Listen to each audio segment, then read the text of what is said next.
জানো তো, কয়েকদিন আগে মেয়ে বলেছিল, মা তুমি আমাকে ঘুরতে নিয়ে যাবে? আমি বললাম ঠিক আছে, তোর বাবা যেদিন আমাদেরকে ঘুরতে নিয়ে যেতে পারবে সেদিন আমরা তিনজনে বেরোবো। ও বলেছিল না, শুধু তুমি আর আমি, মা আর বেটু। আমি বললাম তাই, আচ্ছা ঠিক আছে, একদিন নিয়ে যাব।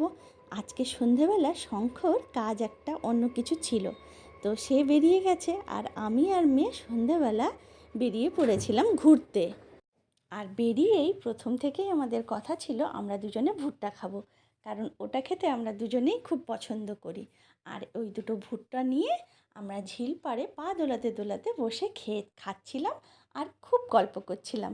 জানো তো, ও যখন খুব ছোট ছিল, একেবারে হসপিটালের কথা বলছি, তখন ওকে আমি বলতাম এই তাড়াতাড়ি বড় হয়ে নে, দুজনে একসঙ্গে ঘুরতে যাব।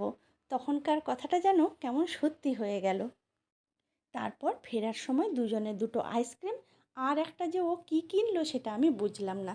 যাকগে, রাস্তার অবস্থা খুব খারাপ হওয়ার জন্য এদিক ওদিক না ঘুরে একদম ফ্ল্যাটেই চলে এসেছিলাম। ফ্ল্যাটটা ঝিলের পাড়ে বলে বাতাস খাচ্ছি আর গল্প করছি, আর সন্ধেটা খুব সুন্দর করে কাটাচ্ছি মেয়ের সঙ্গে। যাকগে, ভিডিওগুলো কেমন লাগছে অবশ্যই জানিও, আর তোমরাও নিজেদের সঙ্গে সময় কাটিও। সবাই ভালো থেকো, পরে আবার কথা হবে। আজকে চললাম, বাই।